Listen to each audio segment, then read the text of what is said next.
we're heading towards eternal life, eternal living with Christ and his people.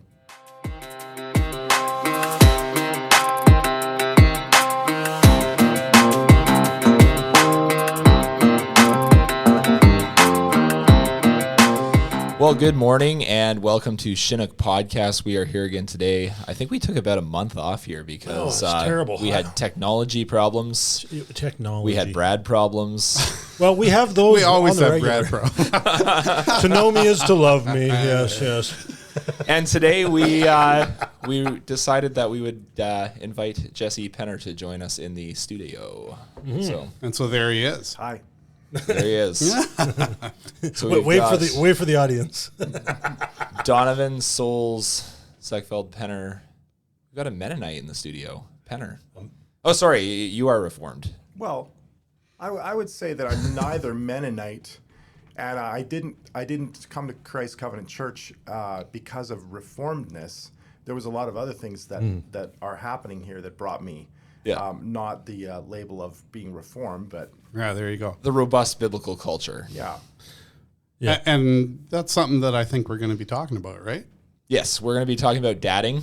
But first, we're going to have a few book reviews, and then Jesse's going to launch us into a discussion about dadding, probably more starting off with like the more general backdrop of Christian living.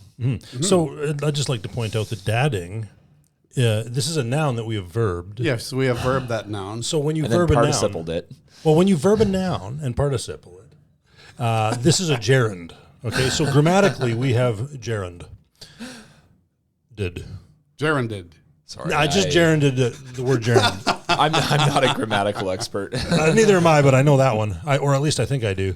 Somebody's probably going to be like in the comments, "This guy's an idiot." But And by the way, with new technology, it looks like our recording is coming through beautiful. oh, Excellent. look at that! Yeah, so the old computer crashed and died, gave up the ghost. Thank you, Well- Lord, for a fresh apple. The technology was just so old that I don't think it was supporting this this Roadcaster anymore. That's not a fresh apple. It's got a bite out of it. Yeah, well, That's a good point. Yeah. that is a good point. Yeah, I did not take the bite. the old Apple though. That was Adam. The old Apple. I think it was about the same processing speed as your average abacus. Yes. It had some rot at the core. There are faster and there are slower abacus. Yes. Abakai, actually. But we're going to talk about education later. Okay, Nathan, what's your book recommend? Okay.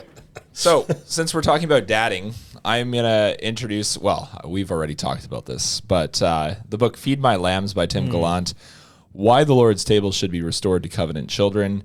If you want to talk about a moral framework for dadding, go to a church that allows you to take your children to the Lord's table. This book is really good. It gives a strong biblical and hermeneutical defense of the practice of taking children to the Lord's table. I've always seen there being 4 pillars to why you would practice paedocommunion: the biblical, the historical, the confessional, and the pastoral. And I would say that Tim Gallant, not in that system, but he covers the groundwork for all 4 frameworks. I would not say that paedocommunion is foreign to Reformed theology. I do realize that many Reformed people would quibble with Tim and me on that. But anyway, this is a really good book and a really I think Lightheart once said that it was the best defense of paedocommunion. Yep. So Yes, and Lightheart would know. Lightheart would know. Yes. He's a brilliant mind. Yes. All right. My book recommendation is one that I read quite a long while ago. This is a tale by George Grant telling the story of Christopher Columbus. It's called The Last Crusader. Looks like it was put out by Crossway Books. Be back in the 90s or late 80s, somewhere back in there, in which he goes through Columbus's journals and discerns that, trying to discern what drove him to do what he did, and finding that Columbus, his journals were full of Isaiah, lots of Isaiah in Columbus's journals. about expectation of the gospel going everywhere, which is interesting. It is, because you read modern writers on Columbus, and he comes in for heavy censure. But when you read Columbus, it's very interesting. Yeah. It's other. It's different. So this is the PCA pastor, George Grant. That is. Not the Canadian philosopher. Not the Canadian philosopher. I've actually confused a number of people about this on Twitter at times. Oh, okay. Somebody comes into the comment section and they're like, "I love George Grant," and I'm like, "Yeah, I think you're thinking of a different George Grant." We need to distinguish between them. George Grant, bow tie. Bow tie. Yes, that's right. Yes. He's 6'8" and bow tied. Bow tie and PCA pastor from the South. Yeah. Excellent. That looks good. Yeah, it is good. Jesse, do you have a book? Well, I'm gonna outbook all of you and say that the book that I'm working through is the Bible. Oh, wow. Shots fired. That's right. Shots fired. You have the moral high ground now. So we're reading through 1 Samuel right now as a family, and I just can't help but notice, because my head is really into the Proverbs. So this is kind of rabbit trailing a little bit, but I've been working through the Proverbs with a interpretive framework of interpreting them as the conclusions to I guess arguments or premises made much earlier in Israel's history, where they learned these conclusions through experiences that they went through as God's people. And I know that sounds kind of like a sterile clinical way of describing it, but every proverb is the conclusion to the stories of Israel's history from Adam all the way up to Solomon. Yeah. And so Seems fine. So when you read the book of 1 Samuel and the life of Saul, the early life of Saul and David, and when you are familiar with the Proverbs and you're reading these stories with the Proverbs in mind, I just couldn't admonish, I guess, people enough. If they're wanting to understand Proverbs, learn the stories. Learn those stories that come before Solomon, all the way back to Adam, and look for what story would have generated this proverb. Yeah. Right? What stories match up to this proverb? Because I really do believe that is what the Proverbs are pointing to, are the lessons that God's people were to learn and remember from their history. Mm-hmm. And if you use Proverbs in that manner, it becomes a wonderful addition to the whole Bible and to enlightening your eyes from everything that came before and that goes into the future. Like all of a sudden you read the words of Jesus in his parables and you realize, holy smokes, this guy's he's not proverbing, but it's really close, right? You can see that he's bringing in new treasure with the old. And you can see, I saw what you did there. you can see all these connections. And for me, growing up, Proverbs was a very mysterious book because it seemed to be full of really obvious statements that you could just nod your head and agree with. Well, the reason you could nod your head and agree with them that they're true is because the argument that led to them had already been established.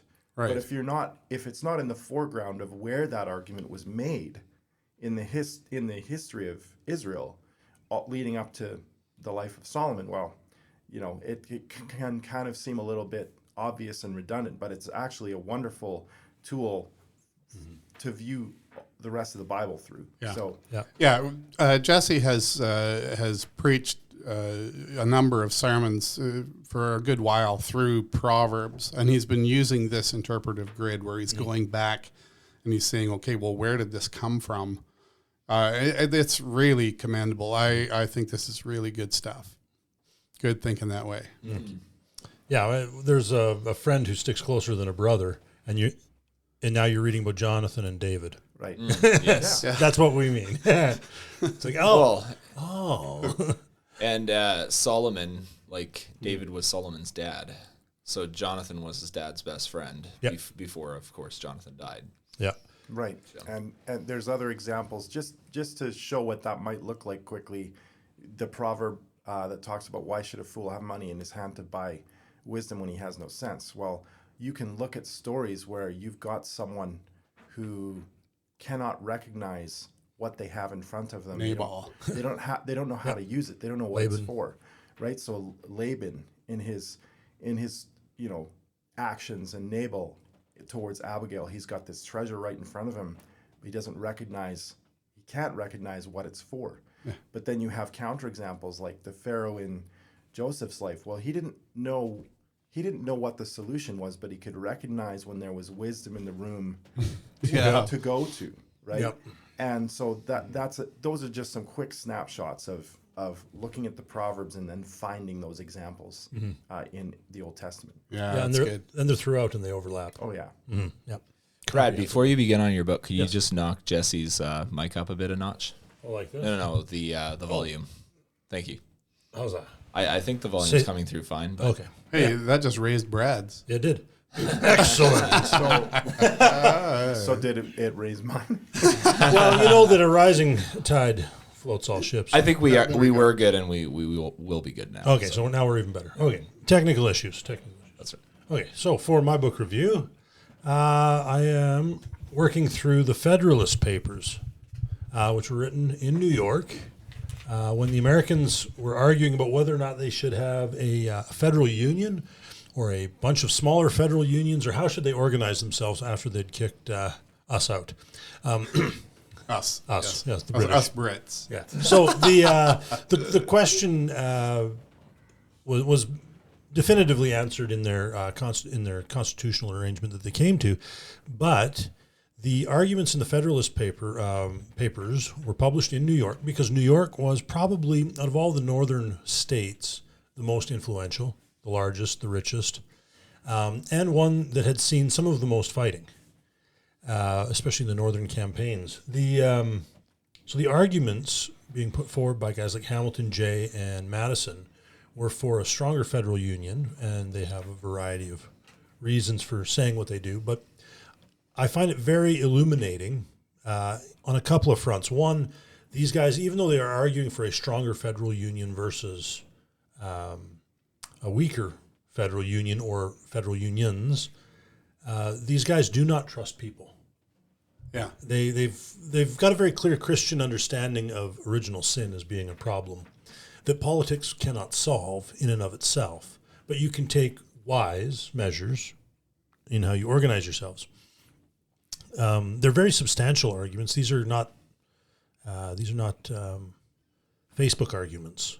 Right. This is actual heavy-hitting political philosophy and theology. Yeah. And this was stuff that people were reading in the newspapers. Way back when. Yeah, this was newspaper stuff. Yeah. Because they didn't have social media really like we do, so they took the argument to the newspaper. Yeah. And it's really it's a lively read. I definitely recommend it, especially if you're in Alberta and you're thinking about independence or remaining in Confederation. All of the arguments are essentially the same. So, good. The principal difference, I think, between then and now is that they're in New York at the time. They were dealing with a Christian nation. That's who they were, and they knew it. And we are not. Yeah. So the Magna Carta, the American Revolution, and Alberta's complaint with Canada have a lot of common similarities. It's the same argument. Yeah. Transported over 1,000 years. Yeah. Like the arguments are identical. If you look at, you mentioned the Magna Carta. If you look at that, the main complaint where everything started had to do with using patronage, how the king was using patronage. Yeah. That's where it started, and it was corruption. There was a lot of corruption. There was also corruption and overreach of the state into the church. There was all sorts of things bound up in that. Property, things about trials and juries, stuff like that. You go forward to the English Civil War, it's the same argument. Yeah. You go forward to the American War of Independence, it's the same argument. You go forward to the Canadian Revolution in 1830, same argument. You go to now with the Alberta independence movement. It's the same arguments, and we haven't had the same answers in each of these cases, but we've had similar answers. There's been a theme, but if you're reading your history, then you can start to take wisdom from it, sort of like Solomon and his Proverbs. Mm-hmm. So Yeah. Oh, good. Yeah, we learn from we should learn from the mistakes of history. Yes, and from the successes. But you And can from the successes, yeah. you can always learn the wrong lesson Yes. So the Federalist Papers, where does one read those? in books. In books. In books. Brad has the book. I have a book. It He says was borrowed it the- from Brad. Right. Yeah, they're published. It's readily available in a Nice. whole bunch of different places. Yeah, it's also available online too. They've Right. all been published there. Okay. And there's a bunch of tracts that were written in Virginia called the Anti-Federalist Papers, and they're also available. Right. So So we should get rolling on this Yeah, we should. Christian living / dadding / Dadding. how to be a good man. brilliancy in the I don't basics. Yeah, there we go. Okay. Let's set this up with Jesse. Why don't Jesse's going to introduce to us where this discussion came from and what we thought it would be useful for you to know. So Jesse, you go And ahead. as you're listening, just keep in mind that Jesse has some silver in his beard. So, Yes, he looks very distinguished. I'm not just fresh faced and Yeah, that's right, not like me. not as much puppy in me anymore as it once was. Yeah. The years lay heavy upon the brow. Oh, he's getting sunnier day by day. That's right. So That's not a receding hairline. That's an advancing forehead. okay, that's enough. All right, our intro has taken 20 minutes, That's so right. let's let Jesse start. Okay, so this discussion and the idea, especially around Christian living, we really felt like this was a good idea after I had a conversation with my father-in-law at our home about it. Jamie. Jamie. And I was just talking about how growing up, I went to lots of evangelical churches. I went to PRBI. I got a bachelor's degree in biblical studies. And the overall, I guess, landmark for being a Christian seems to be that in most evangelical churches and communities that I've ever been in has been basically we gotta find the lowest common denominator of what a Christian is, so that we can easily say, well, this is a Christian, right? And usually what that means is, well, I believe that I'm a sinner. I believe that Jesus saves people from their sins. And I believe that Christians acknowledge that and try and live decently moral lives in light of the fact that Jesus has saved them from sin, and they don't want to be, slaves to sin, so they live moral lives. They avoid, the big bad things like adultery. Mm-hmm. Maybe if you're really serious, you're going to try and avoid pornography and, the things we see as the heavy hitter kind of sins. Right.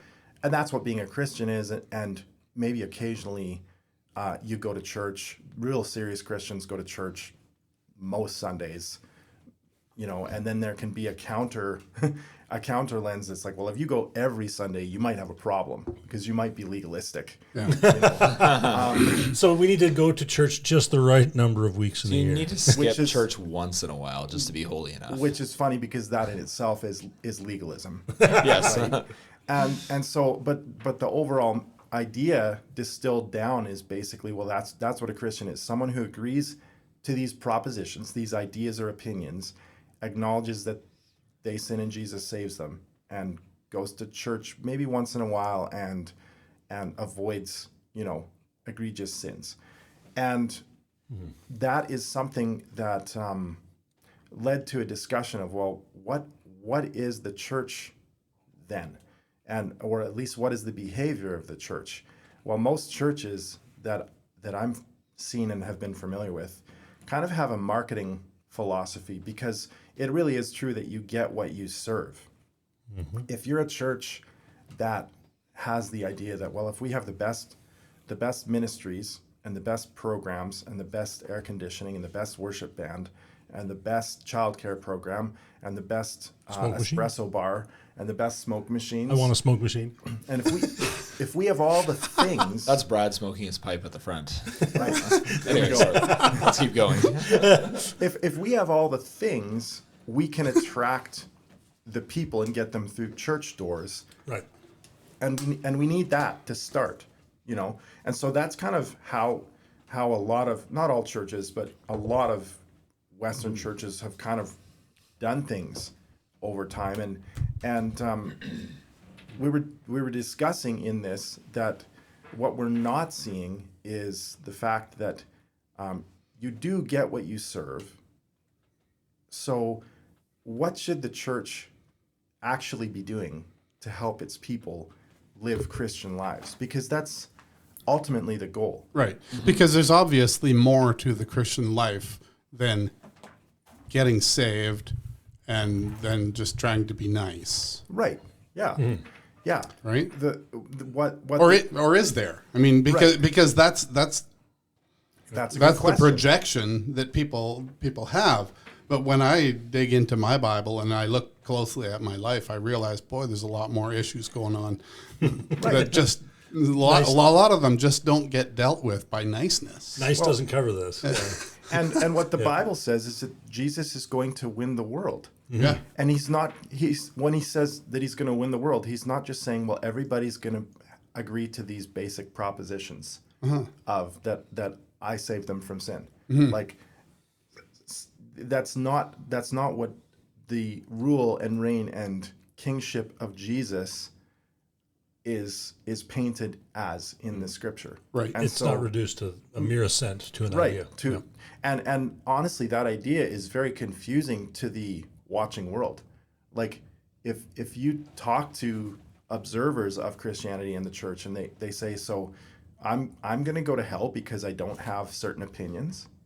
Like that's why I'm going to go. And if I just say, well, okay, I won't do those things and I believe that Jesus saves people from sin, then he's going to let me into heaven. Like that's what the reduction of the gospel of the kingdom has led to. And It really is a reduction. yeah, and it's valid that it's being questioned by people observing it, people that are struggling with all kinds of issues in their lives, and they're saying, I need to come and make these acknowledgments for what? Like, I'm not hurting anybody in my life that I know of. I'm trying to live as a decent person, you know. And so, what the church needs to be doing, though, is because Christians are heading towards something. We're heading towards eternal life, eternal living with Christ and his people. That's what we're heading towards. That's what we're being formed towards. And if we're not, and that's why we're preparing ourselves walking with Christ in this life. That's what we're heading towards, is that thing. Right. And so then that means the church should be working to support that in its people's lives. Yeah, we're practicing now for eternity. Right. Yeah. And so that leads to, well, okay, how should churches help people in Christian living? And one of the things that I see in our community is that we're attracting certain types of people. Right.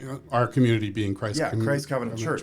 Christ Covenant Church is also serving something. And if you want to use a more crass term, you could say marketing something, but I don't like that terminology. But we are serving something. And what we've done as a church is we've started things like Tyndale Academy. Well, what does Tyndale help with? Tyndale helps ensure that the education and the nurture and admonition of our children in the Lord is not left completely in the lap of perhaps their mom, who's working towards the good of the home and upbuilding the home, right? And so, but she might not have the tools, right? This is the big thing, right? The big thing is there are many people that want they want to go back to maybe a single income household or as close as they can get. They want to go back to a mother doing her highest calling, which is mothering in the home. They want those things, But we do live in a world where that's very difficult to do.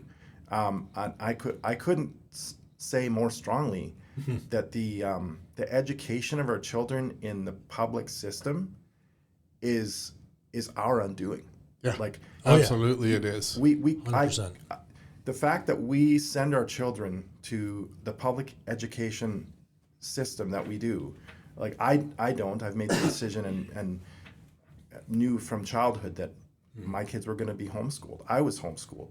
My wife was homeschooled.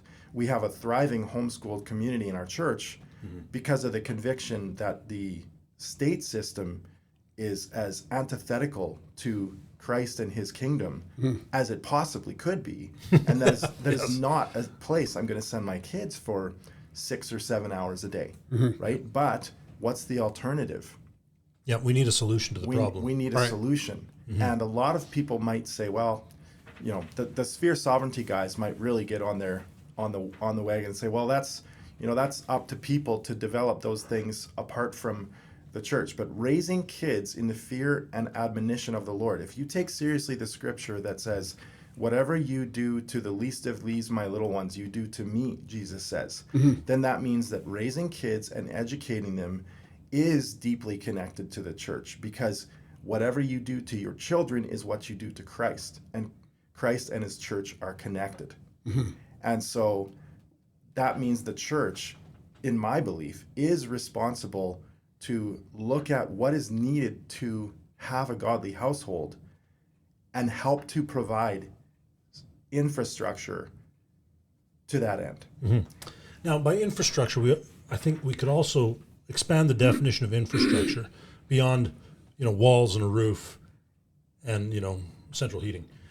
Infrastructure is also the intellectual and the spiritual infrastructure of the thing. One of the things with homeschooling that has been on my heart is that I'm trying to provide something for my children I do not myself have. Right. Right. I was in part homeschooled, in part raised in the Babylonian schools. Anyway, so the public schools. The thing I'm trying to give my children I don't have, and so I don't necessarily even have the tools to give the thing that I don't have. Like, it's very hard to give a gift you don't yourself have. But we're trying to develop the infrastructure so that my children can do that with my grandchildren. And especially where there is really no other privatized infrastructure, outside of the purview of the state. Yeah, and there isn't. I mean, there just is. Where we're at, there's pretty. It's either the government school or homeschooling, really. Yeah, that's just what it is. And that over time can change, but you have to build the human infrastructure. Right. And even where Alberta talks about educational choice, there's still so much so much of a lie in that. so much meddling from the state in every form of educational choice in Alberta. Yeah, you can have any choice you want, so long as it is. So long as the state has its fingers in it. It's like Henry Ford once said about his Model T. Yes. You can have it in any color you want as long as it's black. And that's kind of how education works. Right. Okay, but so this when we were talking about setting up for this this episode, we were going to be talking particularly about dadding, about being a dad. That is one of those foundational things I think that the church can, in fact, be teaching her people. What does it mean to be a Christian dad? Okay. So we've talked about education. Yeah. So, and there is an explicit biblical command in Scripture, Ephesians 6 verse 4, to raise your children in the fear and admonition of the Lord. Who is it to?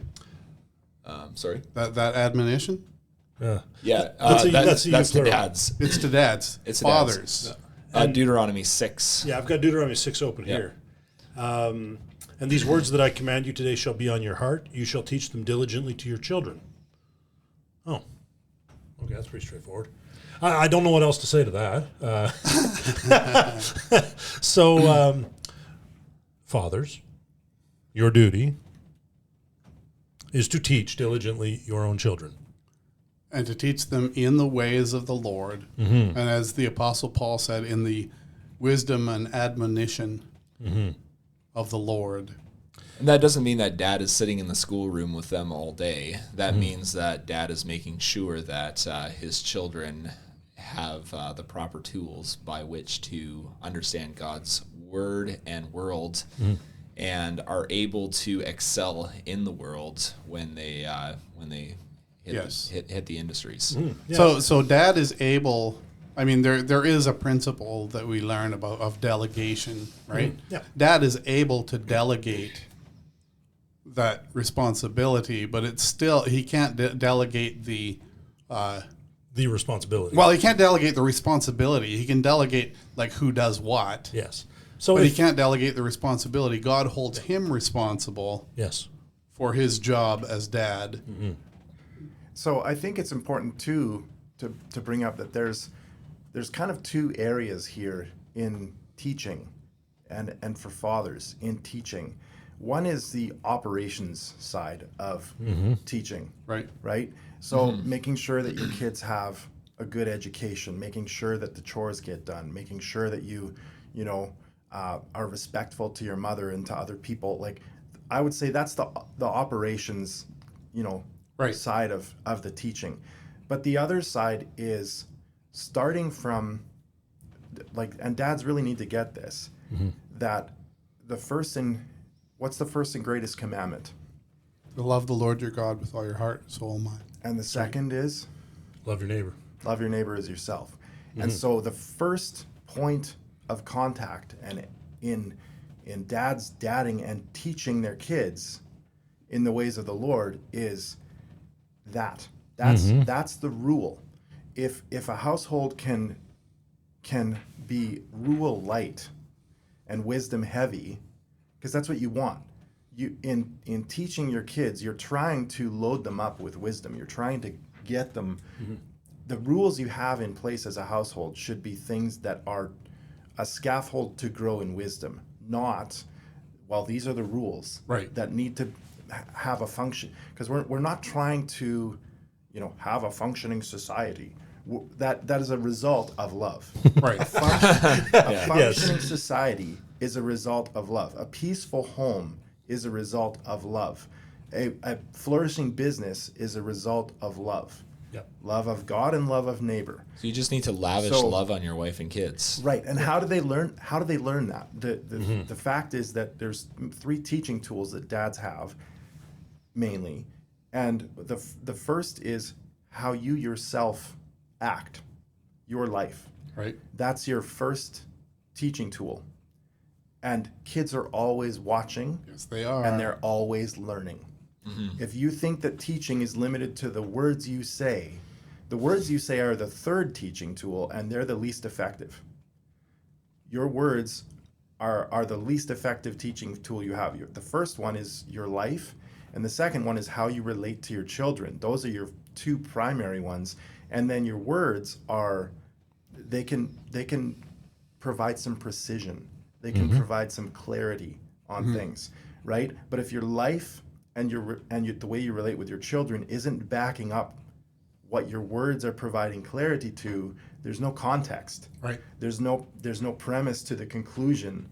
And so often we want what we say to be the teaching tool, and it's we got to back up a few steps. Right. Yep. Got to be that man. The man and his children, I would include wife Absolutely. in there. And, and this is a dadding podcast, Yes, so it is. we're not excluding. The wife is included, absolutely. Yep. Yeah, and I'm just thinking about the husband's relationship with his wife see. before the kids. Yes. That's Right. very important. That's exceedingly important. Yes. If I let any air appear between my wife and I in front of the kids, it's a problem. Like when mom says, yes, no, or whatever, yes, no, or Tuesday, I back her up 100% of the way. Mama's rule is law, and mama gets treated very well, or daddy is going to correct this in an energetic manner. Yes, you may not disrespect my wife, kids. Yes. Yes. Yeah, I've told my kids this too. After you move out of the home, I still have to put up with her. So guess what? No. Jesus honored his mother, and so you must too. Yes, you must. And I think it's important to clarify that in what you guys just said, Yeah. there are two ways that gets worked out in a home. If there's a situation where maybe there's been some disrespect or some disobedience or whatever, you can either react or respond.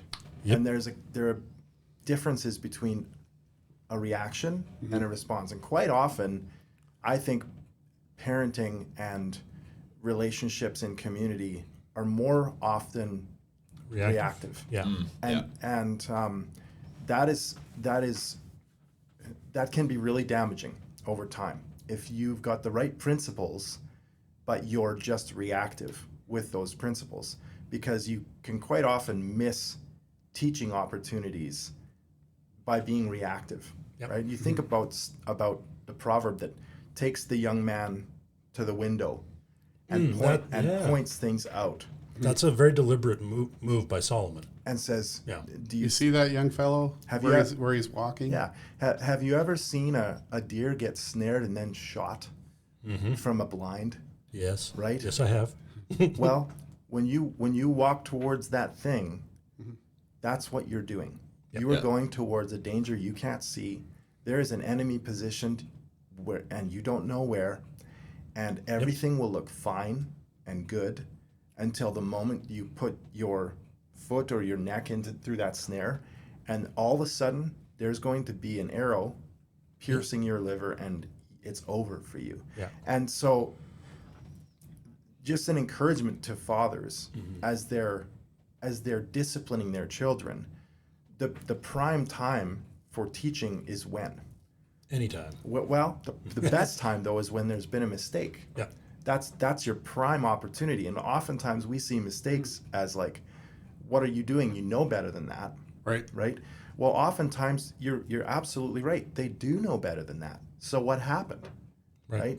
And that discovery, working that through with them is a time for teaching, because otherwise, if you're reactive as a parent, let's say you react instead of respond, right? Well, all of a sudden you say, that is unacceptable in this house, right? So they bury a behavior and don't let you see it because it's unacceptable in this house. Like if you say things like, you don't say that here. Okay, well, Then maybe I'll say that somewhere else. say that somewhere else instead, right? But it goes back to the heart of the first and greatest commandment is love, right? Love of God and love of neighbor. So taking opportunities when you're teaching your kids not to just respond or react and administer your discipline, but to rather respond and say, how is that loving to your sister? How is that loving to your mom? How is that loving to the people here? You're not loving God or them. You're loving yourself. Yep. So the standard has to be a tool by which you teach them wisdom. You teach, and your life and your living has to show them what love looks like, right? So it's those are things that I would say. I don't know about previous generations, but fatherhood and teaching your kids can be really like punishment heavy without doing any of the actual hard work. Punishment is easy. Well, discipline is different than punishment too, Right. because discipline corrects and it teaches, whereas punishment is just retributive. Right. Yeah. Yeah, and the other thing too that is good to remember is that it's not mere conformity to a standard that we're looking for, though there's certainly do that, but we are looking for we're looking to capture the hearts of our children into a love of the standard. Right. Yes. So you can want to cultivate delight. Yeah, you want your child to love mother or Right. love their sibling And if your correction of them is not done in love, clearly, you're not actually going to be teaching them to love any standard. Yeah. You're going to be teaching them to avoid maybe getting caught. right, yeah. So speaking of reactive parenting, I had an example in my mind from the other day where my daughter, 6-year-old daughter, said something that sounded very disrespectful from the back of the van. And the immediate reaction is to get a little hot under the collar and to be like, hey, you don't talk that way. But then I realized that she was just trying to communicate a question, and she didn't know how to do it. She was probably just repeating sometimes the way that we communicate, right? Yep. And I was like, okay, I need to stop here for a minute and actually explain to her that way of saying it is not helpful, and actually explain to her the way that she can communicate it as a question and just say, hey, when is this going to happen? And so I think even just something as simply as responding to what can at times sound, sometimes there's real disrespect from your kids, but just responding to something that can at times sound like disrespect and doing it in a way that actually builds the kid up and teaches them how to do it the right way. So I think that makes sense. Yeah, I think so. Yeah. The other thing too you mentioned as well, Jesse, is how we behave is caught.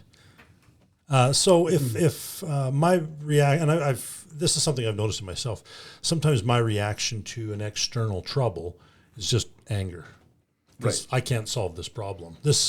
Why do I have this? Why am I being taxed 50% of my income? I can't solve this problem. I just can't.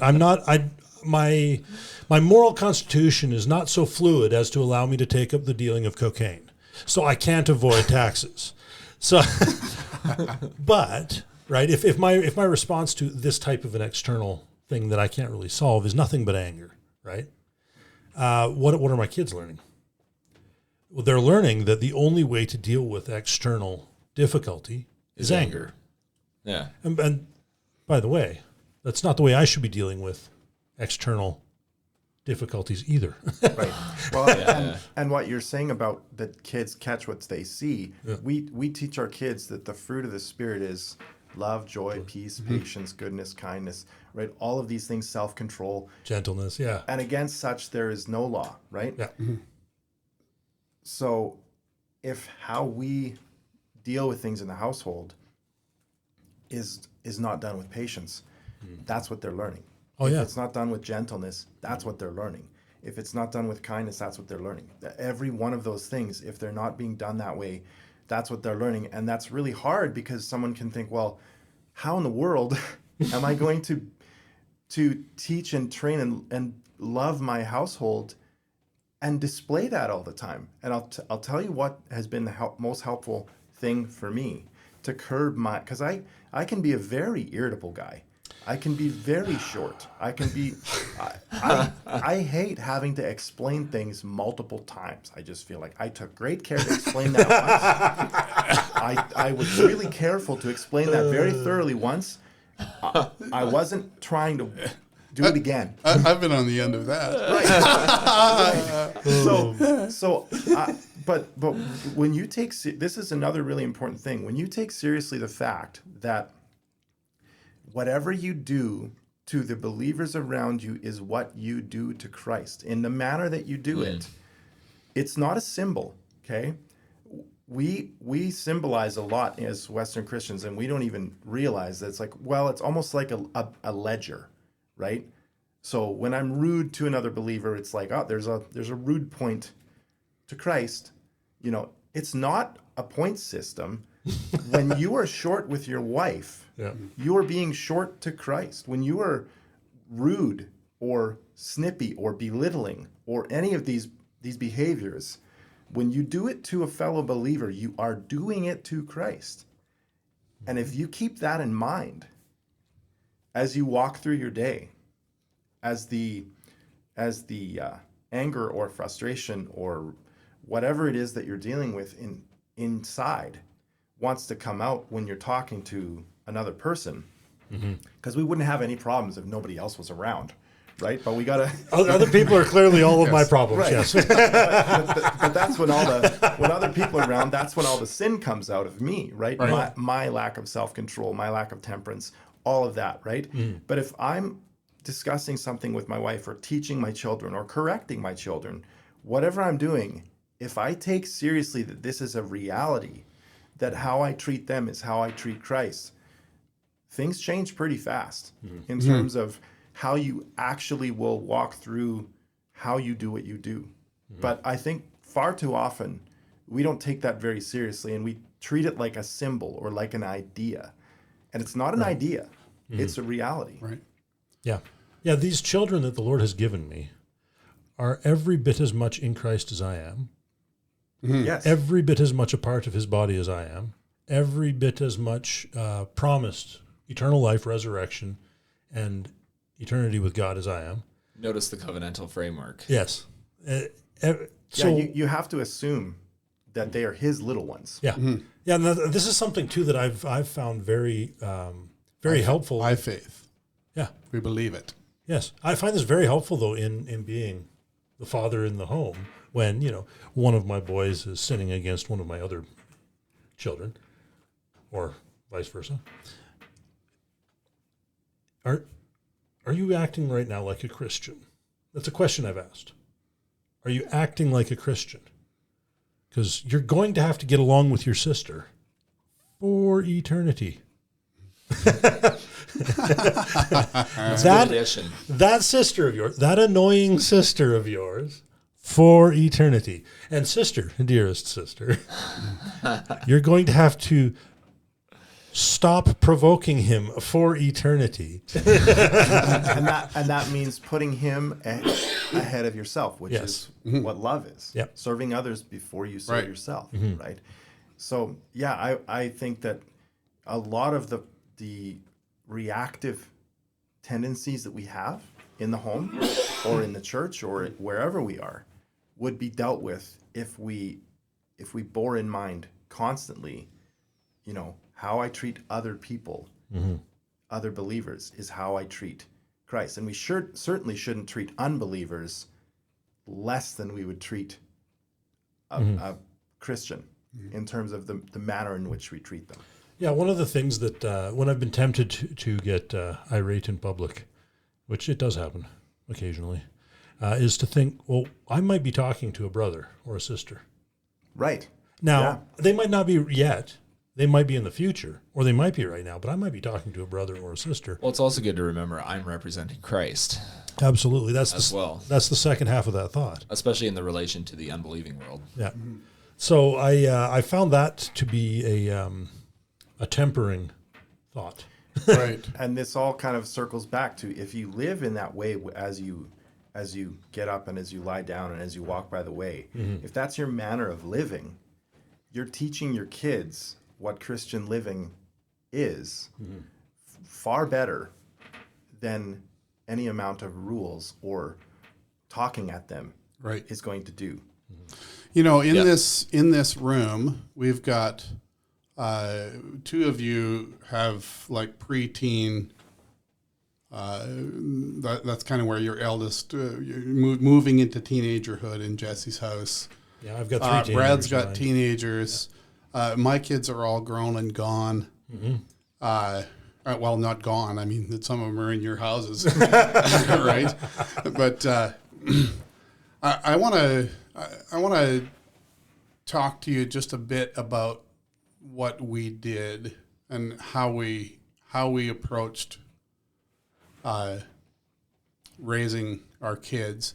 Back in those early days when I discovered Reformed stuff, I discovered the idea that Jesus intends to win the world. I just discovered the deep and abiding nature of God and His law, and one of the substantial takeaways from my earliest learning of these ideas was that there's got to be a change in how I raise my kids. I didn't have kids yet at that time. There's got to be a change in the way that I raise my kids. That it's got to be kingdom oriented. It's got to be forward. It's got to be forward looking. Yep. I identified particularly I identified the school as the as the tripping point for so many Christian families, even back in the day when I was going to school, back in the 70s. But that was a tripping point where lots and lots of people, they may have been raised in the church, but they were no longer sons of the church by the time they were done with their education. Yeah. No, it was gone. It was gone. And we wanted to learn to acknowledge the Lord Jesus in everything. We had tools at our disposal. How do you raise these children? How do you correct them? How do you discipline them? And spanking was on the table. That was one of the things that we used. That was a regular component of reshaping that little cranky kid into the right way, into the right order of things. We kind of set it in our hearts that in order to follow through with this task of raising kids, and God gave us a whole bunch of them, right? We wound up with 8 kids. We wanted to raise these kids in such a way that when they were little, that they were kind of in a police state in our house, right? Every little infraction we would deal with. We would, if there's disobedience to mom, well, that got dealt with. If there was, well, I don't know, just all kinds of different things that little kids do, we would try and be on the ball, especially when they were little.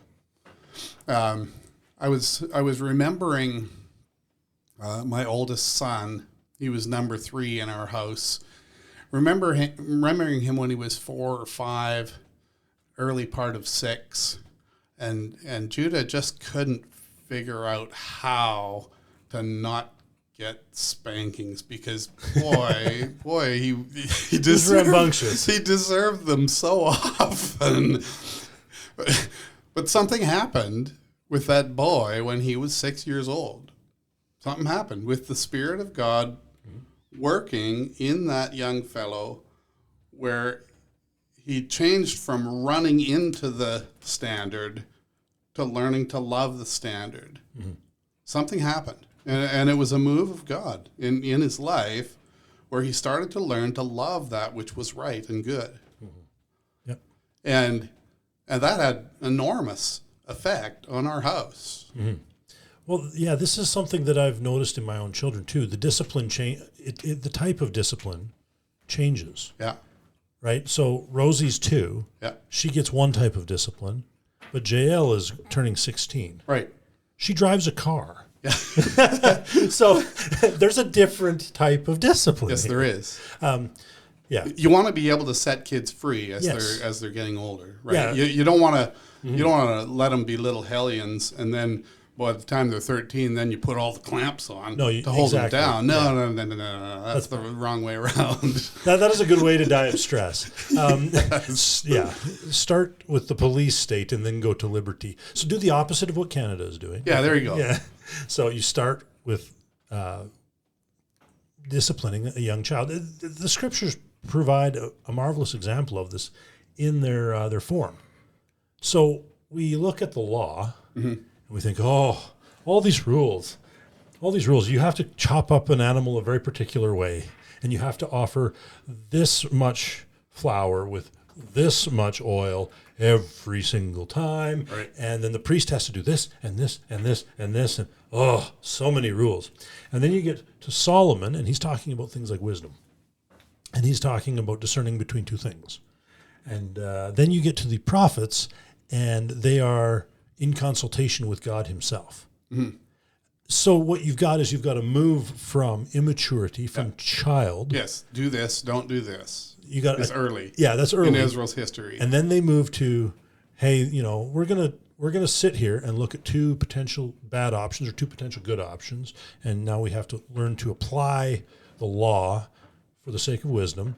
And then when we get to a further stage of maturity, we're going to be in the counsel of God, making the decision. So when we were growing up, we never had a curfew. Yeah. And that's just because my parents never felt like they had to impose one. Yeah. I say, okay, it's bedtime. And then kids are like, okay. Well, I'm talking about like 15, 16, 17. Yeah, no. Like that age, we never had a curfew. No, that's a weird idea to me as well. Yeah. Yeah. Like my They were just like, we expect you, my parents were like, we expect you guys to be mature and not to stay out too late. Yeah. And don't be dumb.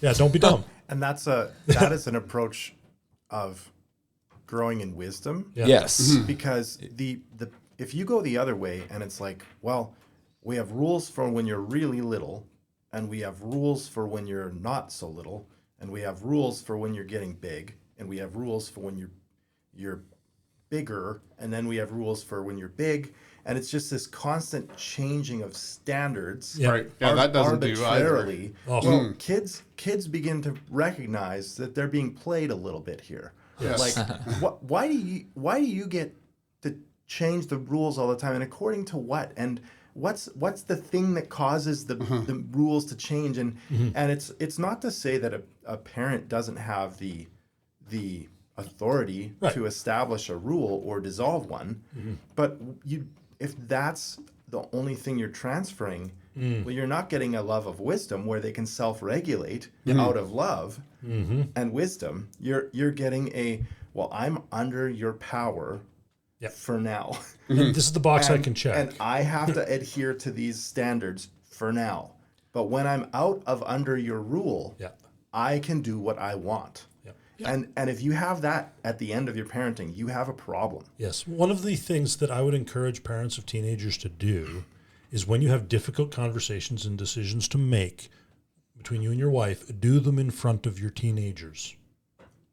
Like, I mean this. Draw your older children into the room and say, okay, this is now, like, let's say we have to sell our house and buy another house. Here are the arguments for and against.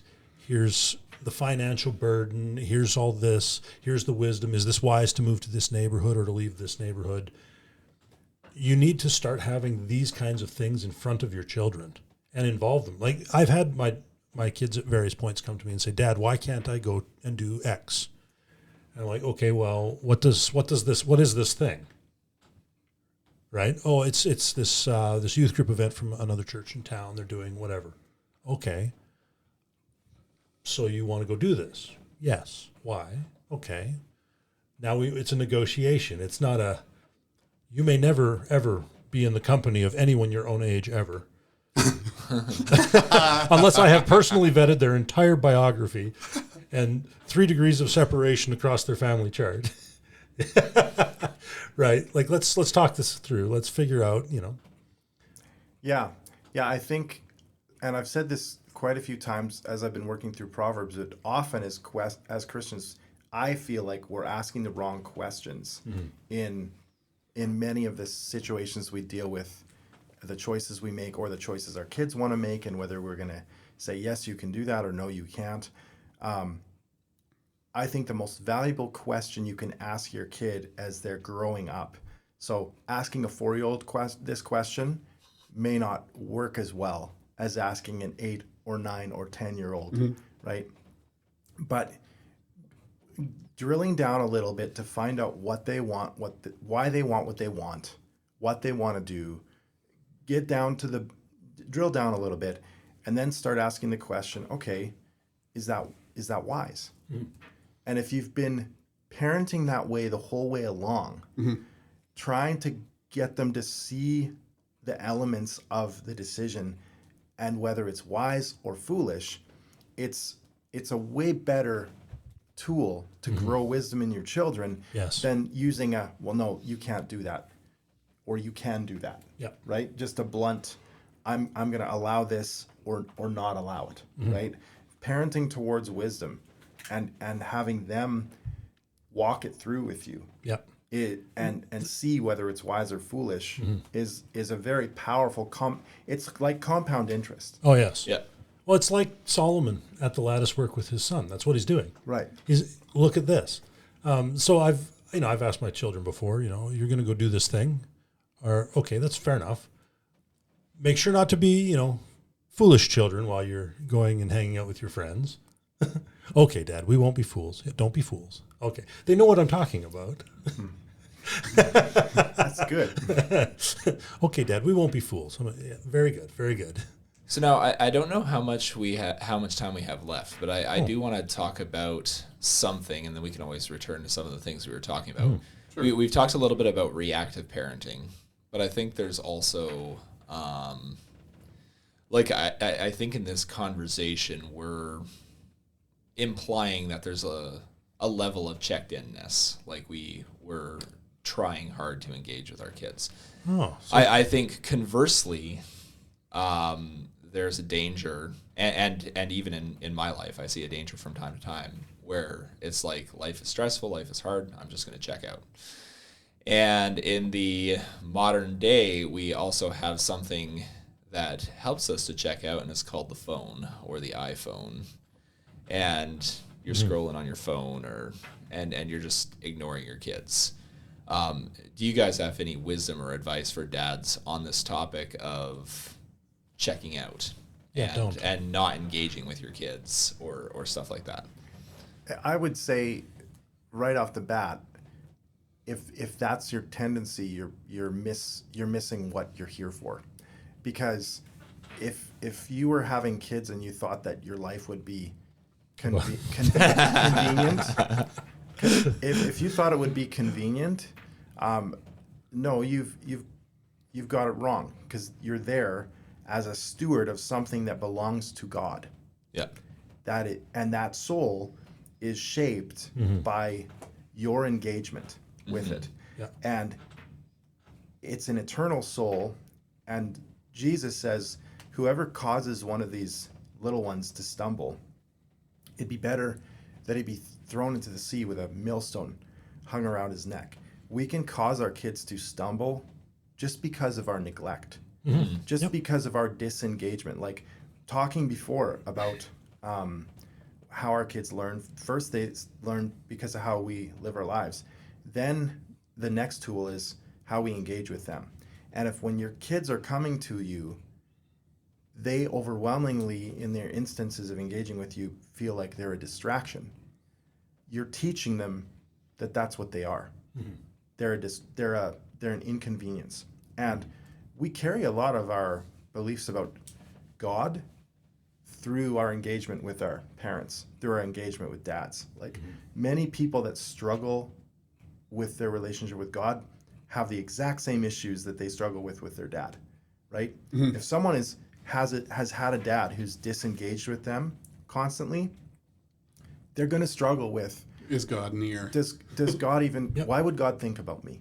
Why would God want me around? I'm a mess up. I make mistakes. I'm an inconvenience. There's no reason God would want someone like me around, right? And so we have to realize that, man, when your kids come to you, your job is to be like Jesus was and say, don't hinder the little children from coming to me, right? Yep. Like that's, as a dad, it should be, we talk about entering the throne of grace, coming to the throne of grace with boldness, right? That's almost a term that means like audacity, like, and if our kids, like I practice this as much as I can at home when I'm working in the office. If one of my kids comes in, it's hugs, it's conversation, it's how's your day, what are you doing, and it doesn't mean I don't have boundaries and say, well, I'm really glad you stopped in to see me. I am working on this project, but man, I'm glad that you came in, So you do got to train them that certain blocks of your day, for example, if you work from home, are times that you're focusing on things. But you if your phone is in your hand all the time and you don't put it down to engage with the people around you, you're doing damage. Yep. Every you may not see it right now, but you will. But you will see it down the road. Well, one of the things too is that my wife will be, if I'm doing that, let's say, if I'm on the phone in the living room, she's got every permission to tell me, "Hey, put that down." We have to help each other out in that. So I have the same right with my wife. If she's checked out, I'm like, "Hey, You've shared enough memes with me. What about the kids? Because checked outness can happen not just with a phone in hand, it can happen otherwise too. Yeah. But basically what you're saying then is reactive dadding is dangerous, but disengaged dadding can be just as dangerous or even more dangerous than reactive dadding. Right. Well, the two often go together, I think. I think you're on there's your phone, you're often gravitating. if I'm on my phone, I'm not paying attention to the world around me. That's right. Yeah. And if you're So everything becomes a reaction. because what happens is you're disengaged, and so kids number one thing they want is attention. Yeah. Right. And bad attention is better than no attention. Right. Because it's still attention. So if you are disengaged, and you start seeing fights, bickering, bad behavior, guess what? Yeah. That there's a good chance if you've been super focused on something and disengaged, that's on you actually, right? Yes. And so that's where wisdom comes in. Is like, rather than dishing out a bunch of discipline for bad behavior, thinking about, well, maybe that's on me. Let's go do something. Yeah. Let's go. I need to plug in with these kids and love them, right? So it's super important that as we're parenting, we realize that reactive parenting, if there is reactive parenting going on, it's probably our fault. We've probably we've probably been letting things escalate to levels that they shouldn't be so much, and we've been neglecting things, and now this feels like a distraction that's tearing me away from what I wanted to do, and so now I'm going to go discipline these kids for all of this chaos, and it's kind of like, well, that's kind of your fault. So if my house is in a chaos, Yep. my immediate reaction is to say, this is my responsibility. Yes. Right. It's not necessarily my fault, but it is my responsibility. And Absolutely. there are places where I can find my fault in that. And sometimes that means apologizing to my kids for being disengaged, which I think being like, you know what, I'm sorry. I've not been paying enough attention, or maybe I'm sorry. I reacted in the wrong way to that action, and I think dads should be saying sorry to their kids. Yep. Yeah. And we've got mothers in our church, and whether they have one child or 8 children, their lives are, sometimes their lives are like a tornado, just with all the people involved in getting everything done.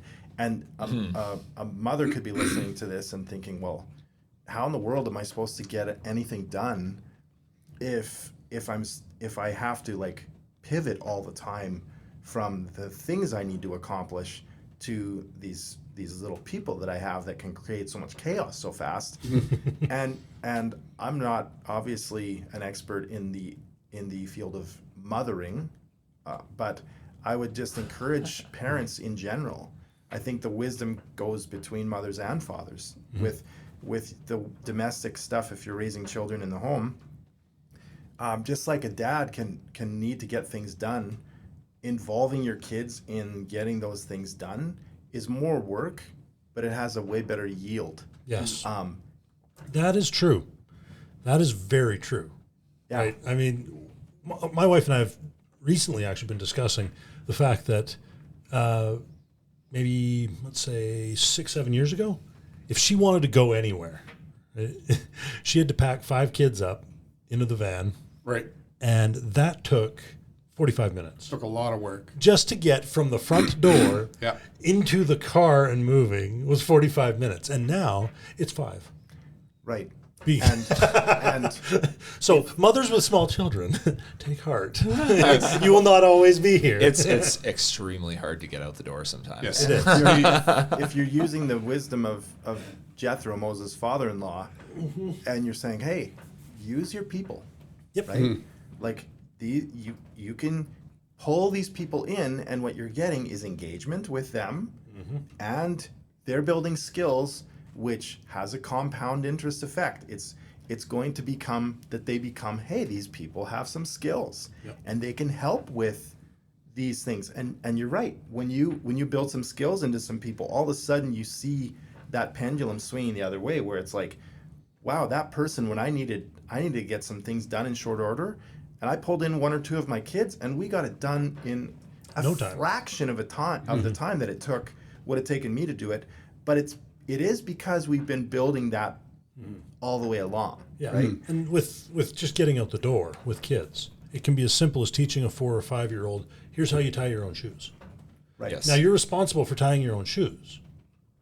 Yeah. And I want you to know that I know that you're responsible, and I think that you're good at this. You got this. This is a big help for mommy that you tie these shoes. And you make this their responsibility. And it takes much longer to teach a child how to tie their shoes than to just tie their shoes. And if you've got a second child At the front end. if you've right. got a second child, your workload on them is going to be, you are going to let Tova help tie your shoes. Yes. You don't get to fight Tova When she's coming to help you. tie your shoes. You have to learn to let other people help you even when you want to do it. Right. Yeah. And you can't. Right. And the thing is this, like you said, it does compound. But on the front end, either mother or father, whoever's giving this lesson to this child, is spending objectively more time on it. Mm-hmm. The more time you spend on the front end, the less you spend on the back end. Mm-hmm. Yeah. Yeah. But then your 6 or 7 year old, okay, now I can tie my shoes. I can tie my younger sibling's shoes. Maybe I can carry mom's purse out to the car for mom. So you're just building these small little steps of competence. And it extends all the way through your household. Like I like a good cup of coffee in the morning. Well, I've been making coffee in the morning with Tova in the French press since she was probably 2.5 or 3 years old. How long do you think she's made coffee for me? Yeah. Right? Like I've got a couple of she kids likes that do it. that. And it's extended past that to like Timbrel doesn't like to bake. It's a lot of work. She's got a lot going on. But guess who I've involved in cooking and who Timbrel is involved in cooking over time, and guess who's in my house now? Baking? That bakes stuff and cleans it all up because we've brought her into that arena too. Is like, if you're gonna cook, you also got to learn how to clean it up. Yep. Right. And so she'll go and bake a 3-layered cake, and the kitchen, and the kitchen's clean. Yeah. Right. But we've provided an environment where the resources are there. Yeah. We're gonna input the investment of learning how to do it. We're going to walk her through the whole process enough times and give her bits of it that she's adopted now the whole thing. And if you're willing to do that, you have less of a disengaged household where you're having reactive parenting. Exactly. My daughters, I have 3 teenage daughters, and so my wife will assign one dinner a week to one of them. Right? So whatever night of the week, Emily or JL or Anna make dinner. And the deal is then you don't have to do the dishes afterwards. Right. We have enough people in the house, we can get them doing dishes. The things that come out of that stove, the things. Isn't it fantastic having teenagers? It is. I love teenagers. Absolutely Whoever said that fantastic. teenagers were horrible. Yes. Yeah, I think those are disengaged fathers who didn't know what they were doing. I think those are people who let their little kids run wild. Yes. Do not let I asked my mom what her favorite stage of parenting was, and she said it was the teenage years. Absolutely. Yeah. Which is kind of funny. Yeah. Because very few people say that. Well, I remember being told that the twos were terrible. Right. Yeah, terrible twos. Just wait till they're 2 and they start disobeying you. And I'm like, well, no. It was actually great. Yeah. That was great too. Well, I now have a 2-year-old in my house again. Okay. So I'm waiting.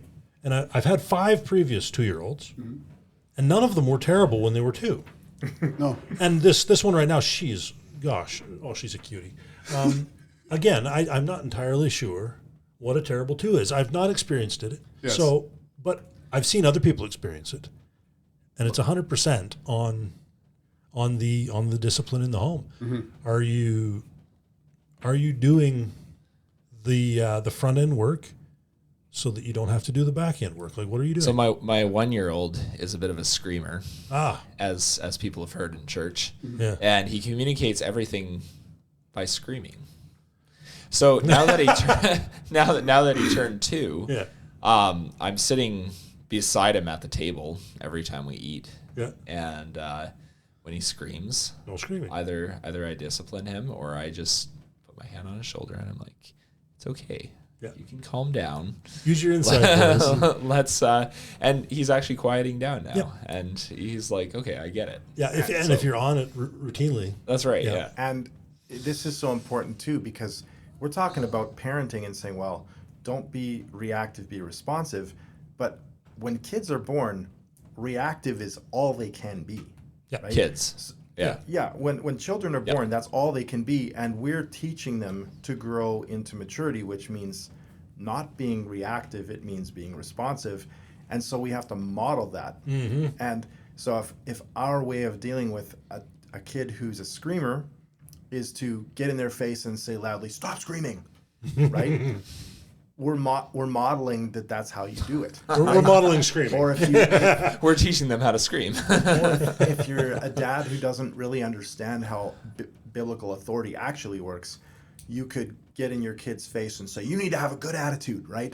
And it's like, well, what's your attitude? Yeah. You need to be patient. If you're impatient in teaching patience, that's what you're basically telling your kids, okay, you are responsible to have all the skills I don't have. Like, and that's also where you get, because we're talking about kids and whether they are a delight in their teenage years or whether they're a terrorist? a terror in their teenage years. Is this Al Qaeda in my house? What is this? If what you've been modeling has been the wrong thing, you'll get some, unless it's a very big mercy of God that they just don't want to be a terror, they will be. And it's super important that we realize that we're what we model, we're going to get, right? People have said to me, because I have 3 girls, and you got lots of girls, Brad. Oh, yeah. But everyone that finds out that I have 3 girls, they're like, "Oh man, you just wait. Kind of like the terrible twos thing, right? Yeah. But And I'm like, okay, for what? I'm still sitting here on the edge of my seat, I've also gone through the wait until you're a dad. Right. Wait until they're 2. Wait until they're Teenagers. 10, 12. Right. Yeah. And nothing about what my girls are turning into looks anything like the forecast I've been given. It's true. It's true. That forecast was given by prognosticators who were public school advocates. Yes. All of them. Yeah, they all sent their children Yes, they did. to Rome for education and were shocked when they came back as Romans. And because we have to qualify everything in this day and age, there are homeschoolers that are checked out homeschoolers. That's true too. True. Yeah. So just by virtue of being homeschooled doesn't mean you're gonna not have those No, that's true. those problems down the road. If you're a checked out parent or you're just a rules based parent, and that kid gets an understanding that's like, oh, you have the power to be the rule maker. Right. So what I need to do is get out of underneath your power Yeah. structure. So then I can be a tyrant. So that I can make my own rules. You're getting the kid to love the standard. By the way, they're loving being A tyrant. a tyrant. Yep, that is the standard because you- you've been the standard of the tyrant, and so that's what your kids will grow up and learn to love and be. So Yeah, the success or failure of a homeschool, I think, depends almost exclusively on the leadership of the father in the home. From what I've seen, almost exclusively. So as an encouragement to dads, I think being a dad is in part God's process of making you holy or sanctifying you, making you into a better man. So the very act of being a dad makes you see your weaknesses. The point is not to grovel or to be like, I'm a worm, but to say, all right, these are my sins, these are my weaknesses. Now let's change it. And part of changing it is in the fires of parenting. I have a Roman Catholic friend who is really trying hard to convince me that parenting should be a sacrament. I don't think he's even. He's already got 7. I don't even think he's convinced the Roman Catholic Church that it's a sacrament yet. But I kind of get the point that he's making, because I think all he's trying to say is it's really a beautiful thing, and it actually does make you into a better person, and it makes you holier, right? Because it's you just see a lot of weaknesses that I don't think you'd see if you never had kids. It's true. And just like when you get married, you see certain weaknesses in your life that you would never see if you had not gotten married.